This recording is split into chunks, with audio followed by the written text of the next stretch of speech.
कि वो शख्स अपनी भाभी के घर के बाहर जूती उतारे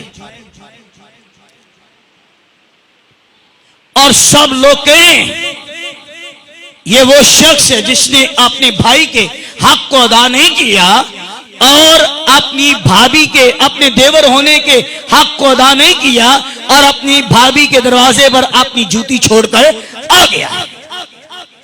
ये शरीयत की बात बता। लेकिन अगर कोई कहे कि मेरे भाई के नस्ल अब बाकी नहीं रही और मैं अपनी भाभी से शादी करके निकाह करके अपने भाई का नाम इस दुनिया में कायम रखूंगा, तो बाइबल इजाजत देती है, बाइबल इजाजत देती है। और फिर ऐसे वक्त में जो भाई बेऔलाद मर जाए, पहला बेटी या बेटा जो भी पैदा हो, मरहूम के नाम पर उसका नाम रखा जाएगा, ताकि इस्राइल के अंदर जो शख्स बेऔलाद मर गया है उसकी नस्ल और उसका नाम इस्राइल के अंदर कभी भी खत्म नहीं होगा। लेकिन अगर भाई के होते हुए कोई देवर अपनी भाभी को अपनी बीवी बनाए अपने भाई के होते हुए, तो बाइबल इसे जनाकारी का नाम देती है। ये सच है, ये गलत है।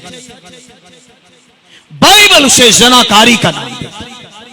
हेरोदिस ने अपने भाई के होते हुए अपनी भाभी को जबरन अपनी बीवी बनाया और अब उसे खुदा के खादिम यूहन्ना का सामना करना पड़ा।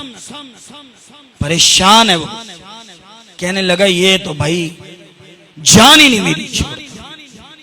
देखिए सच्चाई ऐसी है, झूठा आदमी कभी भी सच्चाई का सामना नहीं कर सकता है और झूठ कभी सच्चाई पर गालिब नहीं आया। हमेशा सच्चाई झूठ के ऊपर गालिब आई है। मैंने पहले ही कहा अंधेरा झूठ है और रोशनी सच्चाई है। मौके की तलाश में था, कब मुझे मौका मिले, मिल गया एक दिन मौका। जॉन को, यूहन्ना को पकड़ के कैद खाना में रखा हुआ था। बेटी उसकी हेरोदिस की थी, उसके भाई की बेटी हेरोदियास की बेटी थी। उसकी अभी नस्ल का जिक्र नहीं, हेरोदिस की। उसने सालगिरह के मौका पर डांस किया। बाप खुश हुआ, मेहमान खुश हुए। सारे लोगों के सामने कहने लगा तुझे क्या चाहिए, अपनी आधी सल्तनत तक मैं तुझे दे दूंगा। अब बची थी उसे क्या बता, जाके वो अपनी मां से पूछती है बाप ने ये कहा है, बताओ मैं क्या मांगू। तो बता उसने क्या कहा।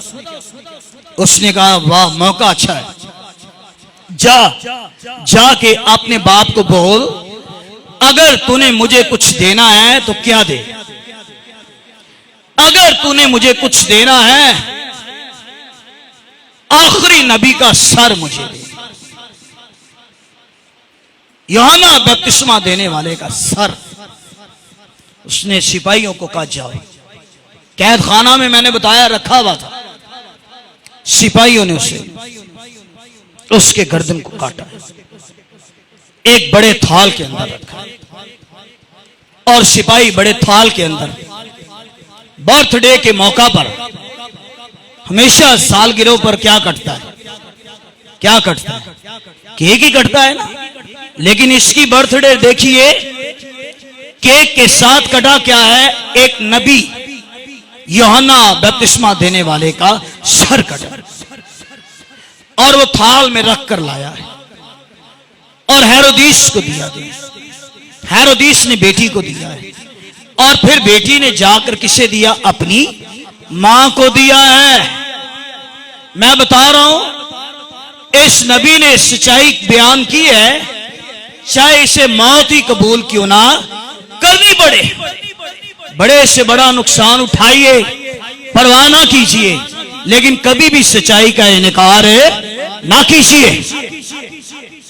पौलुस तीमुथियुस की बुनियाद क्या ठहरा रहा है, मेरी और आपकी जिंदगी की जो बुनियाद है वो सच्चाई है, और सच्चाई की बुनियाद जो है वो बाइबल मुकद्दस खुदा का जिंदा कलाम है। जो तो कलाम पर कायम है उन्हें कभी भी जुम्बश ना होगी। ज़बूर 46 वह दाऊद कहता है जो खुदावन में है उसे कभी भी जुम्बश नहीं होगी। जो सच्चाई बयान करने वाले हैं वो उन दरख्तों की मानिद हैं जो नदी के किनारे लगाए, लेकिन झूठ बोलने वाला भूसे की तरह है जिसे हवा उड़ा ले जाएगी और उसे बिल्कुल भी कयाम ना होगा, बिल्कुल भी उसे कयाम नहीं होगा। आगे इस आयत में थोड़ा और बढ़ती है। पहली चीज सीख रहे हैं सच्चाई। पौलुस कहते हैं ये बात सच है, हर तरह से कबूल करने के लायक है। आपका तजर्बा मुझसे ज्यादा होगा, लेकिन सुना ऐसा ही है कि सच्ची बात हमेशा कड़वी लगती है। तो 2 मिनट के लिए वो कड़वी जरूर लगती है, लेकिन बाद में बंदा सोचता जरूर है यार चलो उसने कुछ भी किया लेकिन बात तो उसने सच्ची की है। हम सच्चाई के दामन को कभी ना छोड़ें। आप जमीन पर सच्चाई के दामन को पकड़े रखेंगे, फिर ये सच्चाई आपको आसमान की बादशाही के अंदर लेकर चली जाएगी। खुदा सच्चों का खुदा है या खुदा झूठों का खुदा है? बोलिए। खुदा तो हमेशा सच्चों का खुदा है। झूठ से खुदा कहता है मुझे नफरत है, और झूठे लोगों के बारे में खुदा ये कहता है कि मैं इन्हें जानता ही नहीं। झूठे लोगों के बारे में खुदा ये कहेगा कि मेरी कभी तुमसे वाकफियत ही नहीं है। फिर झूठे लोगों को बाइबल एक और लफ्ज भी कहती है कि खुदा ने ये कहेगा झूठे लोगों को, ए मलाउनो मेरे सामने से दूर हो जाओ क्योंकि मैं तुम्हें जानता ही नहीं। इसलिए सच्चाई पर खड़े रहिए, सच्चाई पर कायम रहिए। आप सच्चाई पर कायम है, मेरी बात अगली गौर से सुन लीजिए। आप सच्चाई पर कायम है, ये ना सोचिए मेरे आगे पीछे लोग होंगे। आप सच्चाई पर कायम है, आपके आगे पीछे कोई ना भी हो तो परवाह ना कीजिए, पर जिसकी सच्चाई पर आप कायम है लश्करों का खुदा आपके साथ खड़ा हुआ है। कोई इंसान आपके साथ खड़ा हो या ना हो, कोई लोग आपके साथ खड़े हो या ना हो, लेकिन अगर आप सच्चाई बयान करने वाले हैं आपके साथ यीशु मसीह जरूर आपकी पुष्ट पर खड़ा होगा, आपके साथ यीशु जरूर खड़ा होगा, और खुदावंद जरूर आपके सच को पसंद करेगा। जब आप सच्चाई बयान करेंगे खुदावंद आपके कंधे पर हाथ रख के कहेगा बेटा मैं तुझसे खुश हूं इसलिए कि तू सच बोलने वाला है। और अगर कोई इंसान झूठ ही बोलता रहे और खुदावंद उसके कंधे पर हाथ रख के कहेगा ए मलाऊन मैं तुझे नहीं जानता। झूठ से खानदान बर्बाद हो जाते हैं, लेकिन सच्चाई से बर्बाद खानदान भी आबाद हो जाते हैं।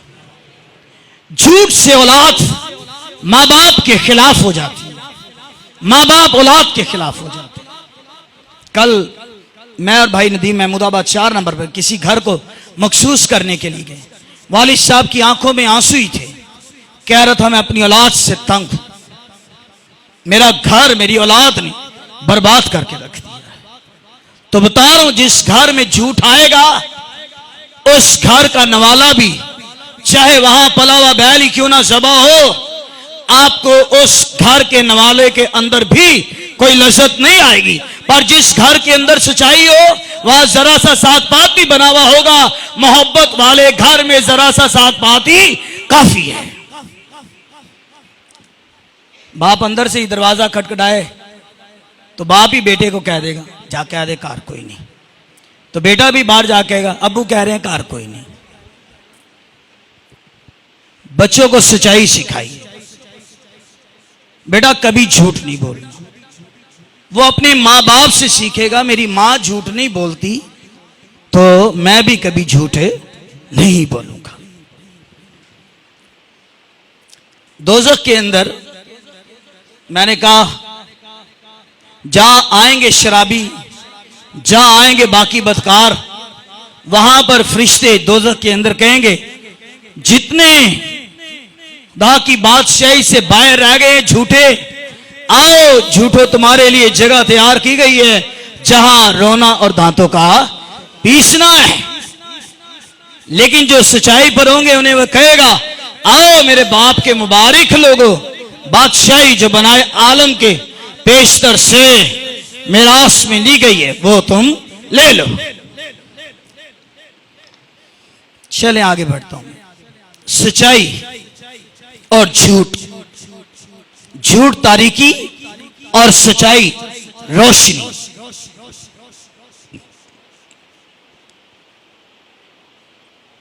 ये बात सच हर तरह से कबूल करने के लायक है। यीशु मसीह गुनहगारों को निजात देने के लिए दुनिया में आया, जिनमें सबसे बड़ा मैं हूं।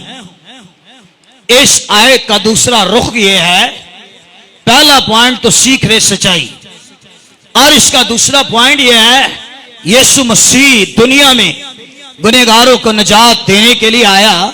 पौलुस कहता है जिनमें सबसे बड़ा गुनहगार है मैं हूं।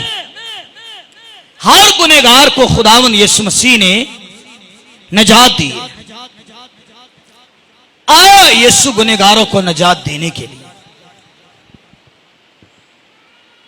खुदावंद ने कहा तंदुरुस्त को तबीब की जरूरत नहीं।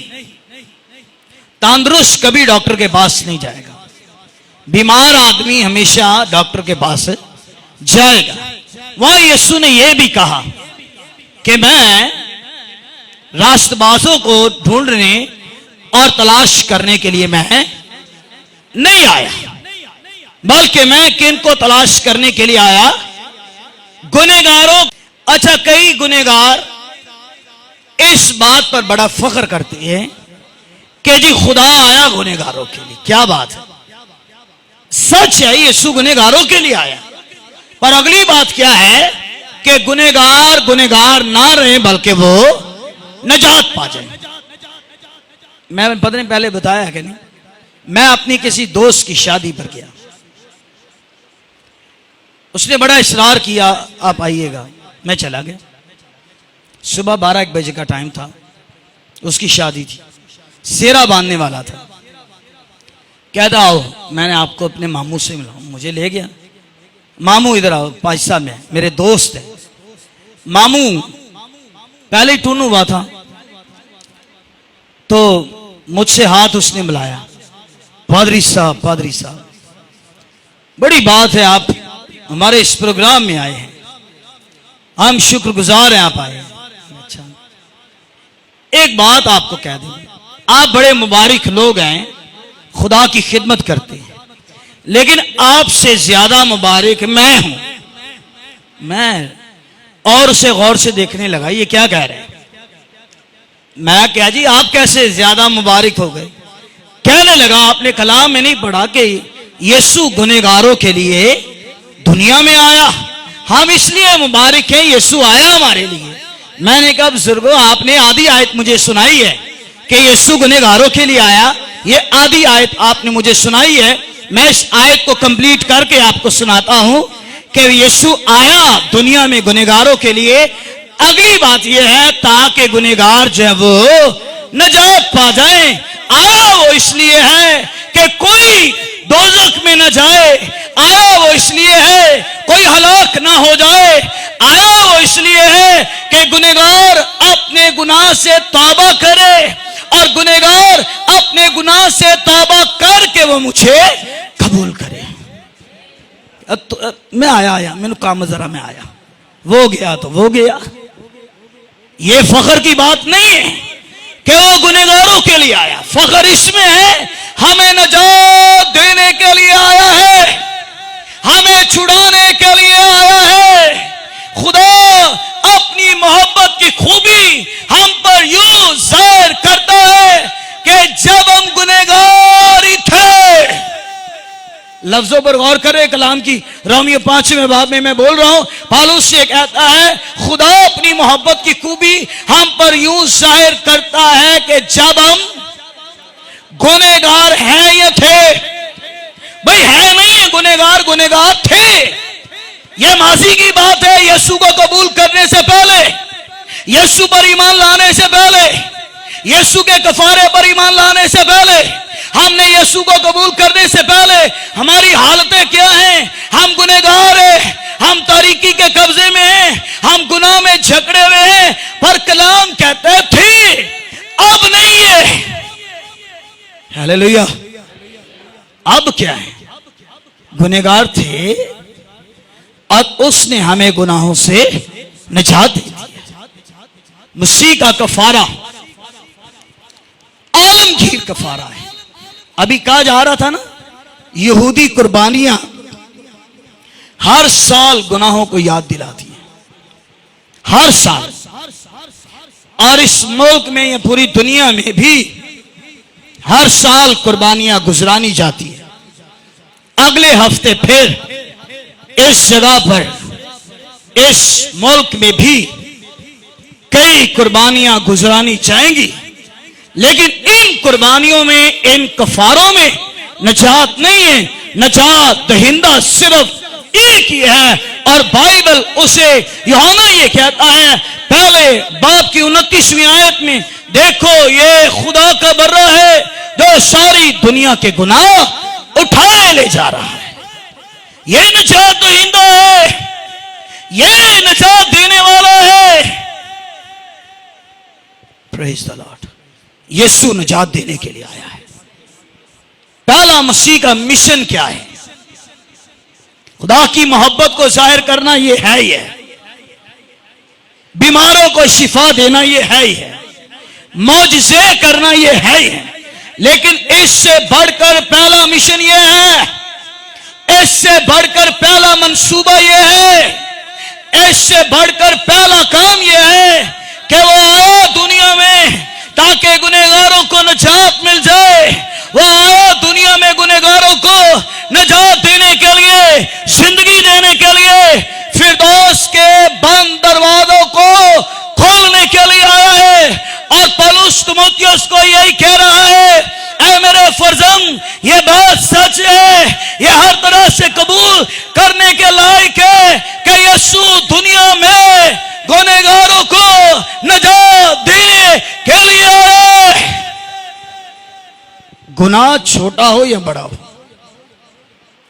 सुनिए, गुनाह छोटा हो या गुनाह बड़ा हो, गुनाह गुनाह ही है। और यीशु हर गुनाह से निजात दे सकता है। आदम ने कितने को गुनाह किए होंगे कि उसे सजा मिली? कितने किए होंगे? कितने? एक ही गुनाह किया। और एक गुनाह क्या था कि तुमने इस दरख्त का फल नहीं खाना। इसके अंदर पता भेद क्या है? भेद यह है कि खुदा ने जो कलाम किया है, हमें खुदा के कलाम की फरमाबरदारी करनी है।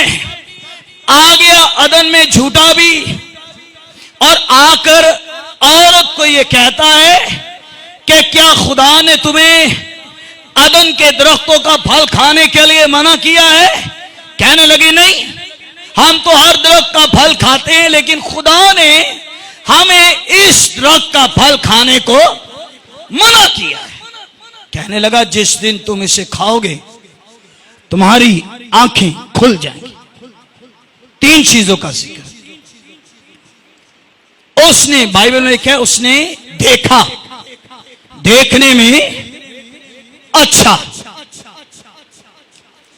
और खुशनुमा, आंखों के लिए खुशनुमा और अकल बख्शने के लिए खूब था।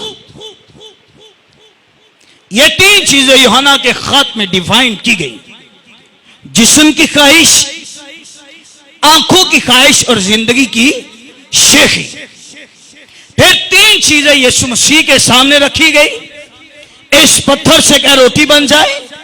अपने आप को ऊपर से नीचे गिरा ले, फरिश्ते तुझे अपने हाथों पर उठा लेंगे। दूसरी बात, और तीसरी बात, अगर तू मुझे सजदा करे तो दुनिया की सारी शान और शौकत मैं तुझे दे दूंगा। तीन ही चीजें यीशु के सामने आई। औरत ने बात मान ली सांप की,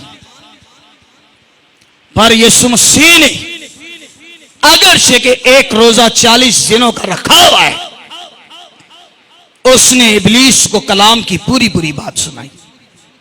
यह भी लिखा है, आदमी सिर्फ रोटी और पानी से जिंदा न रहेगा, बल्कि हर उस बात से जो खुदा के मुंह से निकली।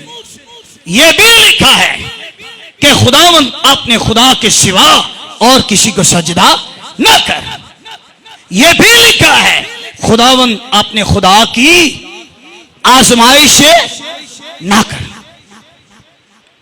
यीशु मसीह इब्लीस पर, उसके मंसूबों पर गालिब आया है।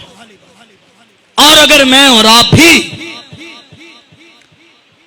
उसका कलाम अपने अंदर रखेंगे, हम भी गालिब आएंगे।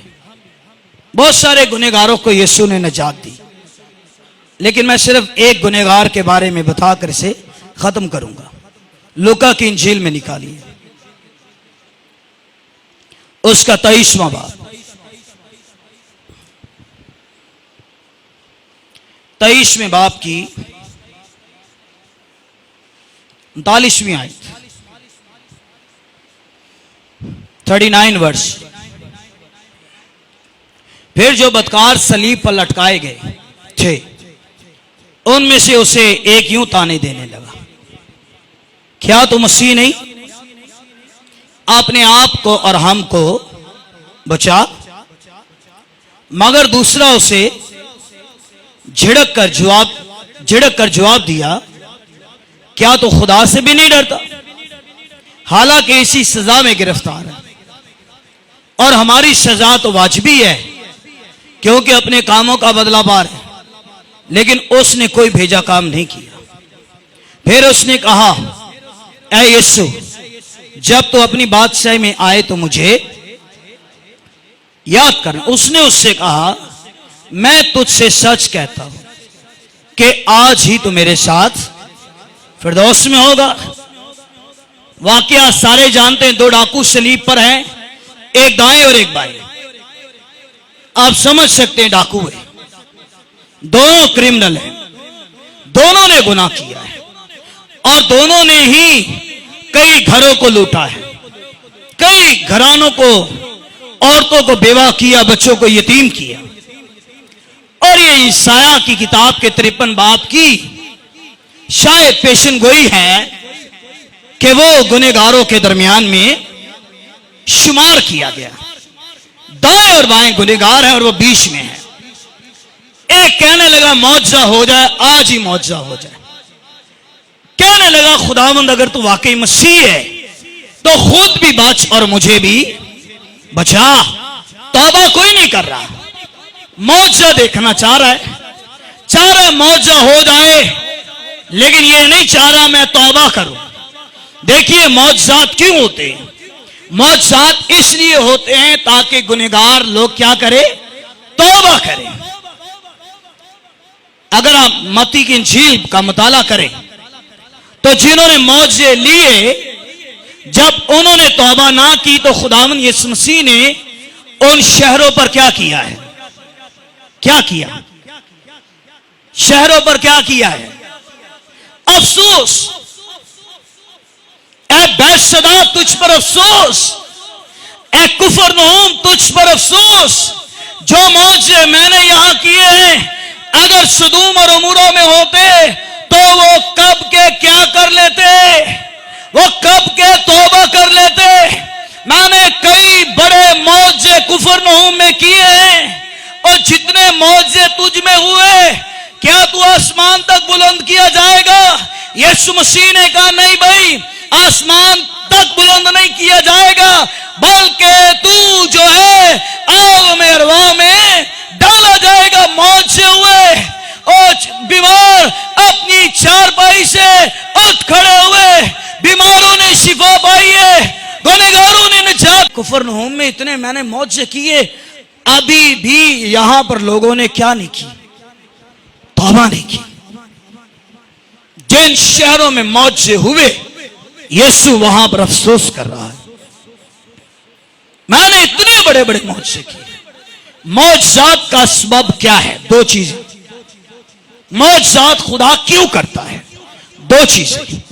पहली चीज, मौजज़ात खुदा इसलिए करता है ताकि गुनहगार मौजज़ात को देखकर अपने गुनाहों से तौबा करे, पहली चीज। दूसरी बात, खुदा मौजज़ात क्यों करता है? इसलिए खुदा मौजज़ात करता है ताकि उसका कलाम सच्चा साबित हो जाए। उसका कलाम सच्चा साबित हो जाए कि उसका कलाम सच्चा है। मेरे बहनों भाइयों, अगर आपकी जिंदगी में मौजे होते हैं तो मौजों का सबब यह है, आप घुटने टेक ले, आप सजदा कर ले, आप तौबा कर ले, अपना दिल यीशु को दे दे, अपनी जिंदगी यीशु को दे दे, अपना आप यीशु मसीह को दे दे। पता है लुका 17वें बाब में लिखा है, 10 कोढ़ी यीशु के पास आए और वो जाते जाते रास्ते में क्या हो गए? क्या हो गए? पाक साफ हो गए। और वापस 10 आए, वापस 10 के 10 आए, 10 आए वापस। शिफा पाने वालों की तादाद 10 है और वापिस आने वालों की तादाद 10 नहीं है, वापिस आने वालों की तादाद एक ही है। सुनिए शिफा देने वाला क्या कह रहा है, सुनिए शाफी क्या कह रहा है। एक जो सामरी वापिस आया है, यीशु मसीह ने उसे पूछा है, वो 9 कहां है? क्या तुम 200 के 200 पाक साफ है? 9 हुए, 9 का। देखिए, शिफा आएगी तो शिफा जा भी सकती है, शिफा आएगी, शिफा जा भी सकती है। जा सकती है या नहीं जा सकती? इसका हवाला बाइबल में देता हूं। यूहन्ना की इंजील के 5वें बाब में बैते हज़ा का हाउस के किनारे जो पड़ा हुआ 38 साल का बीमार, यीशु ने उसे शिफा दी और शिफा देने के बाद यीशु ने उससे कहा, फिर दोबारा तूने गुनाह नहीं करना, वरना इससे बड़ी आफत तुझ पर आएगी। मौजा होगा, मौजा चला भी जाएगा, लेकिन सुन लीजिए गौर से, हमने मौजों के पीछे नहीं भागना है, हमने मौजों के पीछे नहीं भागना है, हमने भागना है मौजे करने वाले यीशु मसीह के पीछे जाना है, यीशु मसीह की तलाश करनी है। और मौजा एक होगा, मौजा 2 होगा, लेकिन जब मौजे करने वाला आपकी जिंदगी के अंदर आ जाएगा, मौजे करने वाला आपके अंदर आ जाएगा, मौजे करने वाला आपके घर के अंदर आ जाएगा, फिर रोज ही मौजे होना शुरू हो जाएंगे, फिर रोज ही मौजे शुरू हो जाएंगे। हमें मौजे नहीं चाहिए, हमें यीशु चाहिए। हालेलुया। हमें मौजे नहीं चाहिए, हमें मौजे करने वाला चाहिए। मौजे करने वाला उसका मुजस्सम कलाम है, मौजे करने वाला यीशु मसीह है, मौजे करने वाला खुदा की जात का नक्श है। मौजा चाहिए या मौजे करने वाला चाहिए? मौजे करने वाला चाहिए। मौजे करने वाला आपके साथ होगा तो रोज ही मौजे होंगे। मौजे के पीछे ना जाइए, मौजा चला भी जाएगा, पर जब यीशु आएगा, जब शाफी आएगा, जब शिफा देने वाला आएगा, तो फिर वो कभी भी नहीं जाएगा। ये डाकू सलीब पर मौजा देखना चाहता है। कई लोग यीशु के पीछे मौजे देखने वाले थे, कई लोग यीशु मसीह की बातों को पकड़ने वाले थे, लेकिन मौजे करने। एक शख्स की मुझे गवाही याद आ रही है, उसके वसीला से एक मुर्दा जिंदा हो गया। मंडे वाले दिन पादरी साहब अपनी फैमिली के साथ मछली के शिकार को चले गए। जो मौजा हुआ, मुर्दा जिंदा हुआ, उसने मीडिया में जाके बताया कि जी मुझे फलां पादरी साहब की दुआ से मुझे जिंदगी मिली है। सारा मीडिया पादरी साहब की फैमिली के साथ मछली के शिकार पर वहां पहुंच गया। कैमरे वाले आगे पीछे आ रहे हैं उसकी मूवी बनाने के लिए। भाई साहब शॉर्ट पहना हुआ, टी शर्ट पहनी हुई अपनी फैमिली के साथ, तो मीडिया ने बुलाया, सर आप इधर आइए, आपका इंटरव्यू करना है। वो आए, कहने लगे क्या हुआ जी? कहने लगे सर आपका इंटरव्यू करने लगे हैं। कहने लगा क्यों करने लगे? कह रहे इसलिए आपका इंटरव्यू करने लगे क्योंकि आपकी दुआ से एक मुर्दा जिंदा हुआ है। जब उन्होंने ये कहा ना आपकी दुआ से मुर्दा जिंदा हुआ है, तो पादरी साहब ने अपने हाथ को यूं कर लिया। वो कैमरामैन कह रहे सर अपना हाथ नीचे कीजिए, और उन्होंने अभी यूं हाथ किया हुआ है, और वो ये कह रहे हैं आप मीडिया सारा मेरे पीछे ऐसे आ गए हैं जैसे मैंने किसी मुर्दे को जिंदा किया है। आप मेरी वीडियो ना बनाएं, आप मेरे इंटरव्यू को रिकॉर्ड ना करें, चाहे उसे रिकॉर्ड करे, चाहे उसका इंटरव्यू ले। जो मुर्दों को जिंदा कर सकता है और जिसने इस मुर्दा को जिंदा किया है, मैं मुर्दे जिंदा नहीं कर सकता हूं और ना मैंने मुर्दे को जिंदा किया है। भाई जिंदा करने वालों के पीछे ना भागिए, जिंदा करने वालों के पीछे ना जाइए। जो जिंदा करने की कुदरत रखता है उसका नाम यीशु है, उसका नाम यीशु है। उसने ये कहा हुआ है कि रो हक और जिंदगी तो मैं हूं। डाकू मरने के करीब आ गया, आकड़ फिर भी खत्म नहीं हो रही। कई इतने सख्त हो जाते हैं तौबा ही नहीं करते। ओह आपकी शक्ति आपको ले डूबेगी, आपकी शक्ति आपको दूर ले जाएगी। अगर आज तुम उसकी आवाज सुनो, अपने दिलों को सख्त ना करो। वो जमीन बनिए जहां कलाम का बीज बोया गया, कोई 30 गुना, कोई 60 गुना और कोई 100 गुना फल लाया। मेरे और आपके दिल की जमीन ये होनी चाहिए, हम कलाम को कबूल करने वाले बने। हमें यीशु चाहिए, हमें उसकी कुदरत चाहिए, हमें उसका जलाल चाहिए, हमें उसकी हजूरी चाहिए। कुछ मिले या ना मिले, मौजा मिले या ना मिले। कई लोग बड़ी मायूसी से फोन पर बात करते हैं चर्च में, भाई जी बढ़िया दुआवां कराइयां, मौजा नहीं हुआ, पता नहीं क्यों, खुदा की क्या मर्जी है। मैं बड़ा हैरान होता हूं, और अगर मौजा नहीं हुआ या मौजे होने में देर है तो क्या वो आपका यीशु नहीं है? क्या वो आपका खुदावंद नहीं है? और मौजा नहीं भी हुआ तो परवाह नहीं है। हम जीते जी भी यीशु मसीह के हैं और मर जाने के बाद भी किसके हैं? यीशु के हैं। और जीना मेरे लिए मसीह है और मरना मेरे लिए नफा की बात है। मौजा आज नहीं हो रहा तब भी मेरा मसीह है, तब भी मेरा खुदावंद यीशु मसीह है। मेरा ईमान उसी पर है, मेरा एतकाद उसी पर है, मेरा भरोसा उसी पर है। अगर मौजा ना भी हो तो मेरा यीशु वही है, और अगर हो भी जाए तो भी मेरा यीशु वही है। डाकू सलीब पर अगर वाकई खुदा का बेटा है तो नीचे उतरा, लेकिन उसे पता मुझे नीचे नहीं उतरना, मुझे कुछ और ही करना है। वक्त इजाजत नहीं दे रहा हम आगे बढ़े, लेकिन अब वक्त है हम मसीह के बदन और उसके खून में अपने आप को तैयार करें। हालेलुया। ये बात सच हर तरह से कबूल करने के लायक कि यीशु मसीह जमीन पर गुनहगारों को निजात देने के लिए आया, जिनमें सबसे बड़ा मैं ही हूं। आइए अपने सरों को झुकाइए।